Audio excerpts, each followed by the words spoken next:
우리는 은혜라는 단어를 참 많이 쓰죠. 근데 오늘 야고보서는 더욱 큰 은혜를 주셨다. 이 더욱 큰 은혜를 둘로 생각해 봅니다. 하나는 하나님께로부터 주신 은혜와 사람으로부터 받은 은혜가 있습니다. 큰 은혜라고 하는 것은 영어성에 보면은 은혜가 그레이스잖아요. 그레이터라는 가장 최상급의 비교급을 사용해서 그레이트 그레이스라고 해갖고 은혜 중에는 가장 높은 은혜가, 큰 은혜가 바로 여기 나오는 오늘 큰 은혜입니다. 그것도 더욱 큰 은혜죠. 더욱 큰 은혜를 주셨고 큰 은혜를 받은 사람들은 세 가지를 잊지 말아야 됩니다. 7절의 말씀 보면은 마귀를 대적하라, 그리하면 너희를 피하리라. 마귀와 싸워서 승리하는 은혜가 하나님이 우리에게 주신 큰 은혜입니다. 그 다음 보면 8절에 하나님을 가까이 누구나 하기를 원하지만 쉽지 않습니다. 하나님의 큰 은혜를 받으면 저절로 하나님을 가까이 할 수밖에 없다는 거죠. 그래서 큰 은혜를 받으면 하나님과 멀어지려고 해도 멀어질 수가 없습니다. 더 가까이 순교의 길을 가기까지 그들은 살아계신 하나님 앞에 가장 가까이에서 동행하고 있음을 말하고요. 그 다음 6절하고 10절을 같이 봅니다. 6절에 보면은 겸손한 자에게 은혜를 주신다. 이 은혜도 굉장히 큰 그레이트 그레이스라는 은혜고, 그 다음 10절에 보면 주 앞에서 낮추라, 그리하면 주께서 너희를 높이시리라. 우리가 겸손하게 자신을 낮추면은 하나님은 내가 낮춘 겸손보다 더 높여주시는데, 이게 바로 은혜 중에 큰 은혜다. 이 세 가지를 우리가 깨닫고 이 세 가지를 통해서 세상에서 사람들이 내가 약할 때 도와주고, 내가 부족할 때 돈을 꿔주고, 내가 아플 때 돌봐주고, 그 어떤 은혜보다 비교할 수 없는 큰 은혜인데, 이 큰 은혜는 어디에서부터 오게 되느냐 하면은 하나님이 독생자를 보내셨죠. 예수님을. 그 예수님은 십자가 위에서 우리에게 은혜를 주시기 위해서 대속의 죽음을 죽으셨습니다. 내가 지은 죄를 예수님이 다 짊어지시고 내가 받아야 될 형벌을 예수님이 대신 지시고, 그리고 내가 죽어야 될 자리에 예수님이 죽으셨고, 그런 우리에게 예수님은 살아계신 산 영을, 산 생명을, 살아있는 생명을 우리에게 주셔서 오늘 우리가 예수 생명으로 살아가게 된다. 그 예수 생명이 내 안에 있을 때에 우리는 마귀를 피하는 것이 아니라 마귀가 찾아왔을 때에 맞서서 대결하여서 물리쳐야 되는데, 누가 그것을 보여줬냐면은 예수님의 광야 생활 속에서 40년 예수님이 금식하셨어요. 먹지도 마시지 않았는데 마귀가 찾아와서 유혹을 합니다. 그때 예수님 능력은 돌 하나 들고 돌이 떡이 되라면은 바로 떡이 될 수 있을 만큼 그 예수님 능력을 사람이 알아주기 전에 마귀가 먼저 합니다. 영적인 존재는 육신적인 거하고 달라요. 그래서 사람도요, 똑같은 사람인데 미쳐버리면은 미친 사람 못 당합니다. 그 영이 벌써 정상이 아니기 때문에, 정신세계가 이미 정상세계가 아니기 때문에. 그래서 예수님이 40일 금식 기도를 하고 오셨을 때 마귀가 유혹을 하는 거죠. 그런데 그 마귀를 예수님이 어떻게 대적하셨는가? 3번 동안 유혹하는 동안 예수님은 마귀에게 사람이 입으로 먹는 떡으로 사는 것이 아니라 우리가 하나님의 말씀을 통해서 우리가 살게 된다. 이것은 이제 예수님이 가장 눈에 가시적으로 보이는 현상의 유혹이죠. 그 다음 보면은 성령 꼭대기에서 뛰어내리라는 것은, 뛰어내리면 일반적인 사람들은 다 다칠 수밖에 없는 거예요. 그런데 그 당시 예수님 능력으로 마귀가 시험할 테스트할 때 예수는 분명히 성령 꼭대기에서 뛰어내려도 머리털 안 상하게 되는 거예요. 예수님 능력이. 사람은 그걸 몰라봐도 벌써 마귀는 알고 있는 거예요. 그런데 예수님이 너 주 하나님을 시험하지 말라고 아주 강하게 예수님이 대적하죠. 그 다음 높은 산에서 절을 하라. 그렇게 하면은 온 세계 만민이 예수님에게 최고의 영광과 존귀를 돌리겠죠. 그런 어떤 부귀영화 권세도 주님 원치 않습니다. 그래서 마귀가 어떤 유혹을 해오든지 간에 예수님은 그 상황 속에서 대적하여 물리쳤습니다. 예수님은 마귀를 물리치고 승리하셨죠. 그 예수님의 첫 아담이 바로 에덴의 아담입니다. 그 아담은 예수님께 시험했던 마귀는 어떤 형상을 가졌는지 보여주지 않습니다. 그러나 에덴에 찾아온 마귀는 뱀이죠. 그런데 한 번도 아담이나 그리고 하와가 이 마귀하고 대적을 안 합니다. 뱀하고 대적 한마디도 안 하죠. 오히려 그 말을 받아들이죠. 그리고 영접하고 하나님 말씀보다도 그 마귀 말을 더 신뢰하고 선악을 알게 하는 나무 열매를 따먹어야죠. 그래서 실패했죠. 이걸 이렇게 비유합니다. 마귀가 찾아왔습니다. 마귀 찾아오셨는데 어디로요? 에덴 동산으로. 아이고 어디서 오십시오. 그 마귀가 무슨 말을 하느냐? 저 선악과 나무 하나 열매 따오면 너희들 눈이 밝아져서 하나님같이 된다. 솔직하게 되죠. 한 번도 하나님은 가르쳐 준 적이 없어요. 자신들이 에덴 동산에 살면서 모든 것을 지금 관리하고 누리고 있는데 하나님은 한 번도 말씀해 주지 않고 오히려 그 선악을 알게 하는 나무 열매는 먹지 마라. 먹으면 죽는다. 죽을까? 죽는다. 그런데 마귀는 와서 그거보다 따먹으라고 합니다. 하나님이 금하신 것을. 그 말 듣고 보니까 평소에도 보았는데 탐스럽기도 하고 먹음직스럽기도 하고 과음직도 하고 사람의 시선을 다 끌어버립니다. 결국은 마귀와 대적에서 실패하죠. 그것을 하여금 죄가 들어오게 되고 그 이전에 하나님의 말씀 불순종과 불신앙으로 이루어지는 것을 보게 됩니다. 그래서 야고보서는 예수님의 친동생입니다.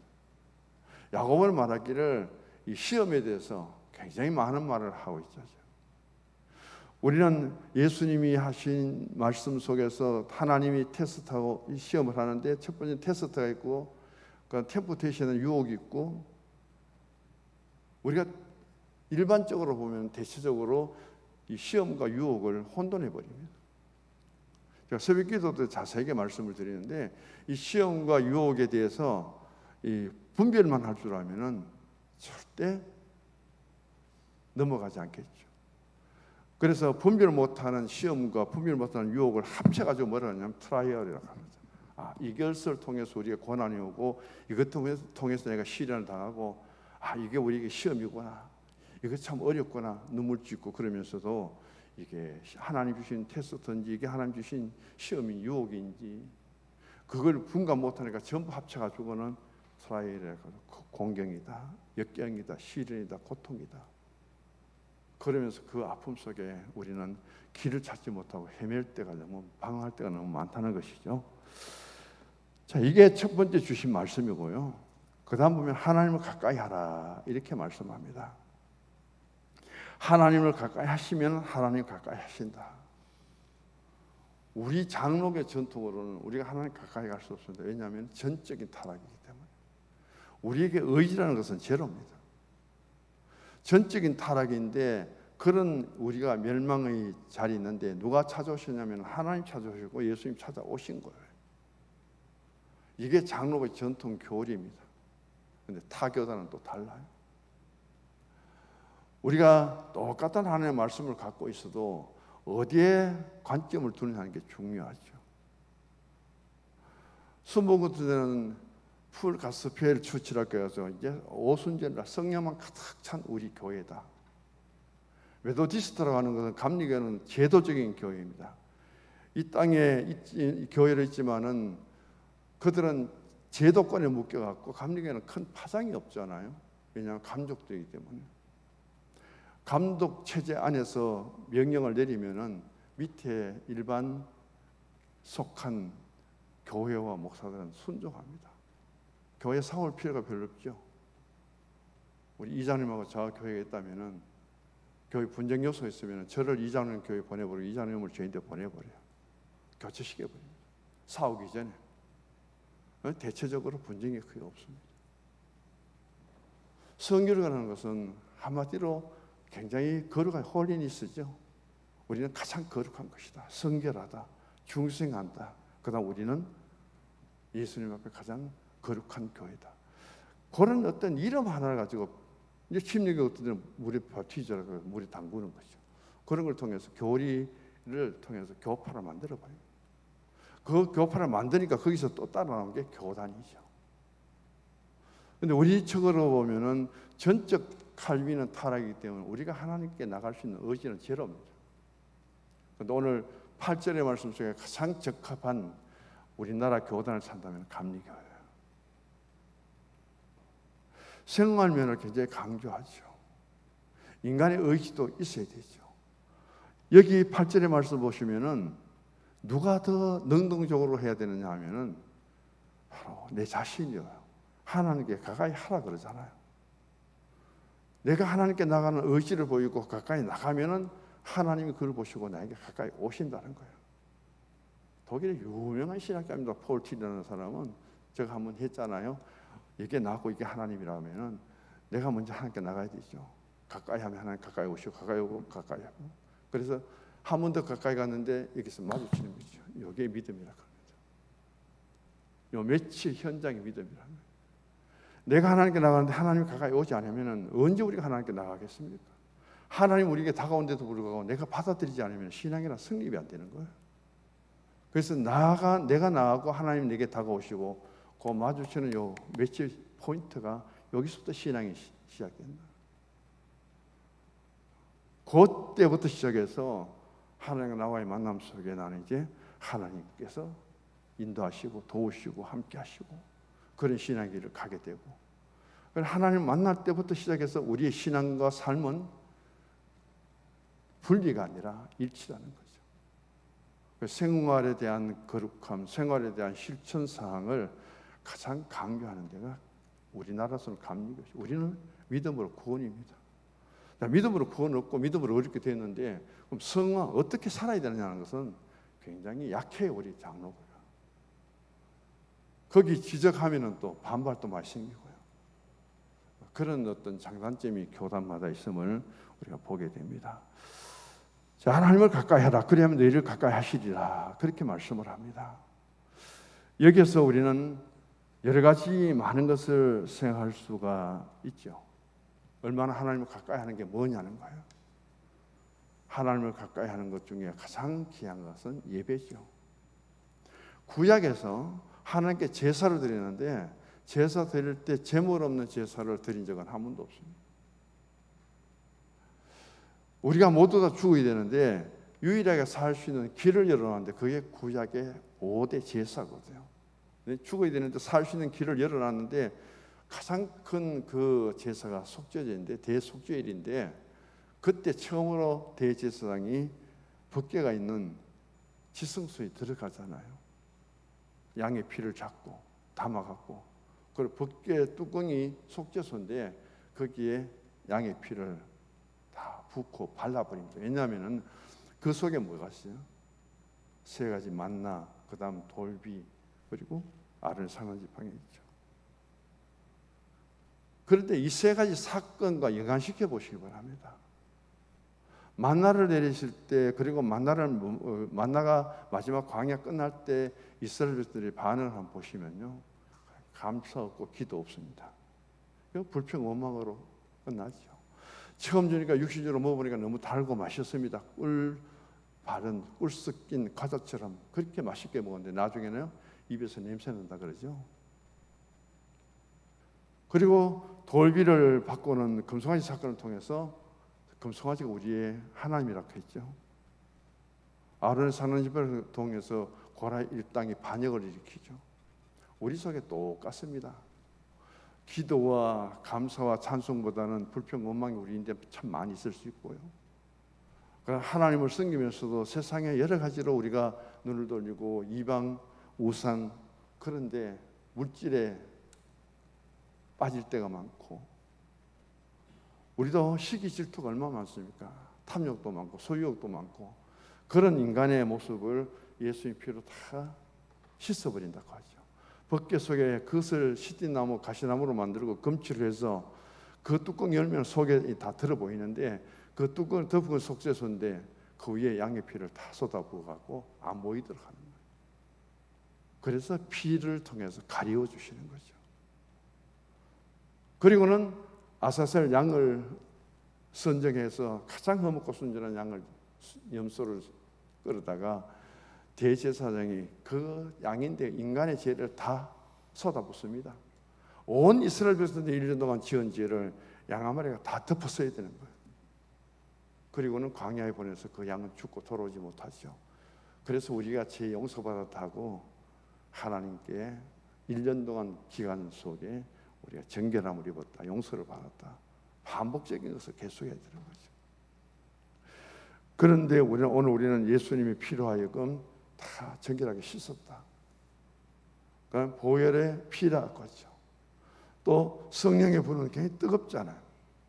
그래서 찌꺼기나 이런 것들은 성령의 불로 태워버리고, 예수 이름으로 우리는 그런 대제사장의 절차, 대속죄, 그리고 번제, 속건제, 화목제, 속죄, 요제 같은 거 다 제사법을 예수님 안에서 다 해결해 버린 거예요. 그렇다면 우리는 얼마나 거기에 감사하며 주님 앞에 나아가고 있습니까? 그게 문제죠.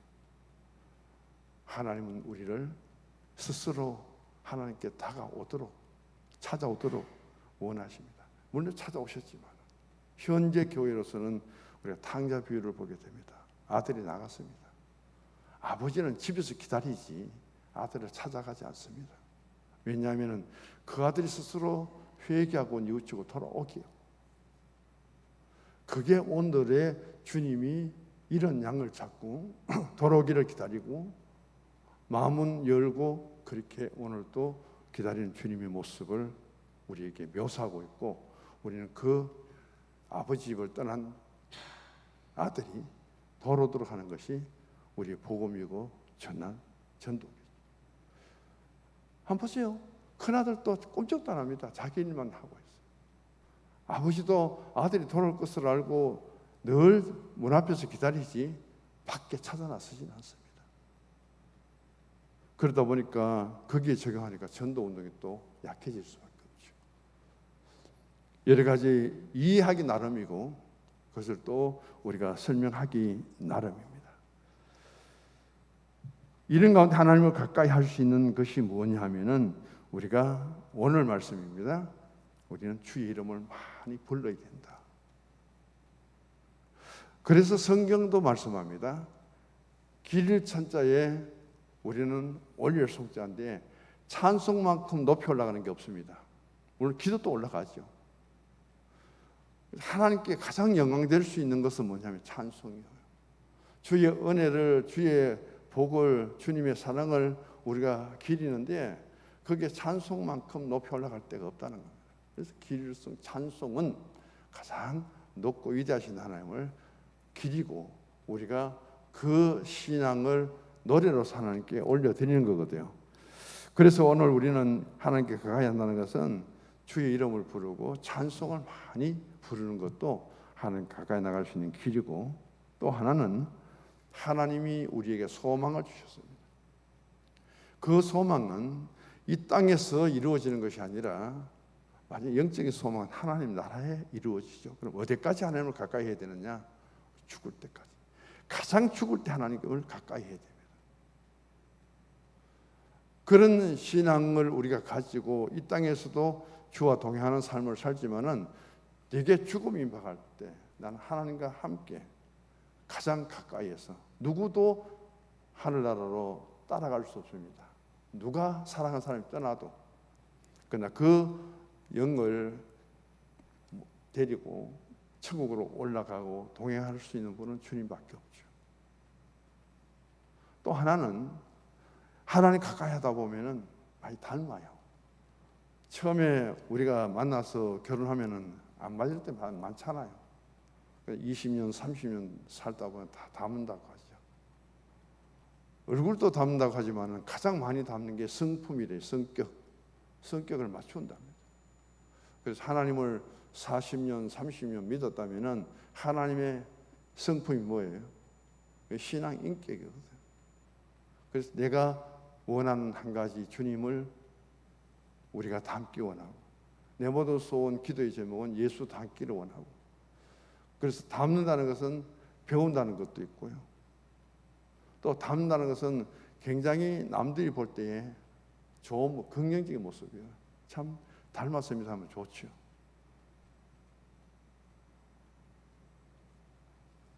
세 번째 보면은 주께서 높여주십니다.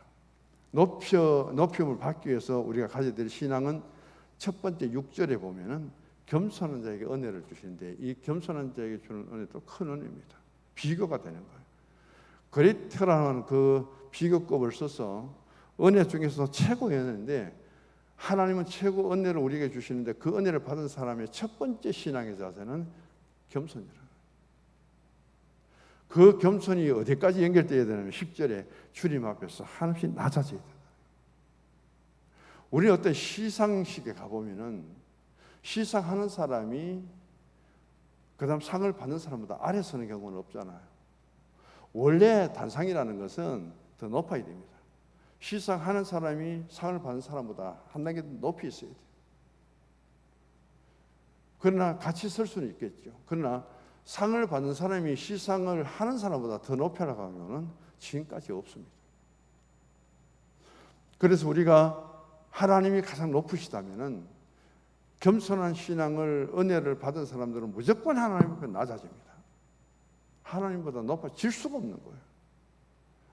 겸손의 신앙의 은혜를 보면은 가장 먼저 보여주는 신앙이 하나님 아래, 우리가 더 낮은 자리에서 내가 무슨 일을 했든지 간에 내 공적이 아무리 크다 할지라도 그럴 때 하나님 어떻게 해주시느냐? 하나님 우리를 높여주신다. 대단하잖아요. 우리 위대한 성경의 인물들을 보면은 다 겸손했어요. 얼마나 겸손했냐 하면은 내가 나기 전부터 택하였고, 예레미야 같은 나도 아이였고, 이사야 같은 경우는 나는 부정한 사람이었고, 사도 바울도 4번이나 걸쳐서 나는 죄인 중에 개수고, 나는 성도보다 더 작고, 나는 팔사똥이로 태어났고, 만삭되지 못한 몸이 태어났고, 그렇게 겸손할 때 하나님이 그렇게 높여준 그분들을 바라보면서 오늘 우리가 생각할 때 가장 큰 은혜, 마지막 정리를 합니다. 사도행전 4장 33절을 보면은 사도들이요, 3장에 무슨 일이냐면은 이제 예루살렘 미문에서 안전병이 나는 사건도 있고, 오순절 성령이 임하고부터 굉장히 사도들의 권위가 높아져요. 그래서 예루살렘에서는 그 안전병기가 낫게 되고 빌립이 전도 나가고 막 이런 가운데 제자들이 은혜를 많이 받아갖고 그들이 권능을 갖고 힘있게 증거를 하죠. 그러니까 그 자리에 모였던 많은 사람들이 큰 은혜를 받아요. 큰 은혜를. 그 큰 은혜를 받은 중에 최고로 큰 은혜를 받은 사람이 누구냐면은 바로 바나바죠. 그 은혜의 시간에 자기 전 재산을 내어버립니다. 그게 큰 은혜라는 사건이 바로 여기 사도행전에 들어와서 처음으로 이루어지게 되고, 그 영향을 받은 사람이 아나니아 삽비라예요. 5장에 들어가면 바로 그렇게 은혜 받은 바나바의 모습을 보고, 그것도 어디예요? 구브레에서 온 사람, 디아스포라 유대인으로 되어 있다가 예루살렘에 들어왔는데, 저 사람이 어떻게 저런 은혜를 받고 예루살렘 토백에 우리도 닿지 못하는 저런 일을 하느냐. 그러면서 아나니아 삽비라가 그렇게 하겠다고 자기들이 결정을 하죠. 결국은 바나바처럼 그들은 전적인 헌신을 하지 못했습니다. 그런 엄청난 감동을 받고 큰 은혜 받았어요. 그 은혜를 받았고 감동이 엄청나게 왔는데 실천 과정에서 성령을 속였다고 하잖아요. 그 은혜를 까먹은 거죠. 결과 두 사람은 자기들의 숨겨놓은 재산도 하나 써보지도 못하고 큰 은혜를 받았는데 그걸 한번 선용해보고 예루살렘 성도들로부터 격려를 받고 칭찬을 받아보지도 못하고 두 사람은 베드로 앞에서 그냥 죽어버립니다. 은혜 받은 후에 우리가 얼마만큼 행함에 있어도 조심해야 되고 실천에 있어서 우리의 마음가짐이나 신앙가짐이 잘 갖춰져야 된다는 것을 그 사건을 통해서 보여주죠. 왜 그랬느냐? 바로 이제 엄청나게 3,000명, 5,000명 교회에 들어오는데 그 신앙의 질서가 무너지고 성령의 질서가 무너져 버리면은 교회는 엄청나게 수렁텅이로 빠집니다. 그런 교회의 권위, 신앙의 권위, 그리고 하나님의 권능, 악과 선 그런 것들을 아주 모델 케이스로 징계를 받은 사람이 누구겠어요? 아나니아 삽비라예요. 다시 그런 일이 없잖아요. 교회에서도 좋은 것도 칭찬해야 되지만은 또 좋지 못한 것도 그런 것을 통해서 질서를 바로 잡아나가는 하나님의 모습을 우리가 보게 됩니다. 추석 명절도 끝났고요. 우리 가정 식구들도 성서 중앙교회를 섬기면서 우리에게도 이런 큰 은혜의 복이 임하시고 그 큰 은혜를 받아서 마귀를 대적해서 물리치시고 더 하나님을 가까이 하시고 더 겸손의 신앙을 갖고 주님 앞에 설 때 주님이 반드시 높여주시고 그런 하나님의 교회를 하나님이 가장 아름답게 거룩하게 사용해 주실 줄로 저는 믿습니다. 하나님